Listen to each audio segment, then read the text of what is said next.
Ene sular aldık. Diyaradık. Ayın. Nereden de otla nere bazan gör kazanı. Aha şuradaydı. Oo. Dostlar görüşünüz yağlı 48 volt 30 amper akümülatördir dostlar. Elektrikli bir sistem şu an ayarlanıp oturuyor. O perdelkede oturuyor şu an. Yavru yerlerini aşağılarını motor oturması için görüşünüz yağlı. Propil var ediliyor. Balgar kavlinin arasalanıyor. Şular yağlı.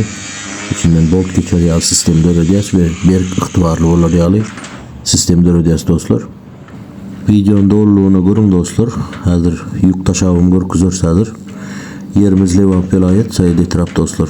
Şu an Said Etraf'ın içinde 800 voltlığı beni görüşünüz yer motorum var. Hazır birazdan oğlum görküzör size. Daha taşak görküzör. Bulam akümülatörleri yan kayıtışmayalı. 30 amper dostlar. Ayın.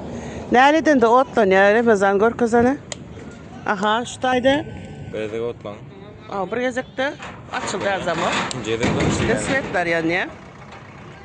Bak. Gaz. Aha tormuzum. Tormuz. Tormuz. Bizim de şu an hazır barla için şu dükkanımıza blok su basmaya gidip varız. Kömekçi min senim. Yörelin hanı.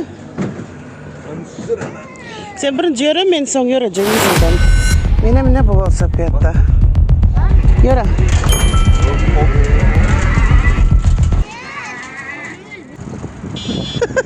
Astaslar davay geç bas ver bas. Hazır su yüklemeye gel otuyor üstüne. Optum su alayan yerimize. Meni izleyende oluyor.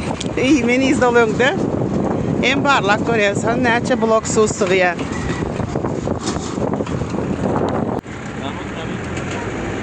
Ene sular aldık. Diyaradık.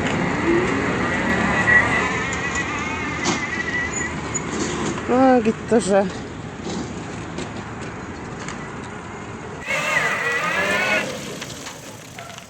Oo. Avar darcık. Uyuz ne yaptın? Peşap duruşunda ne yaptın? Hoppa. Ana. Ağırdan alayım ağırdan ot gör nereye.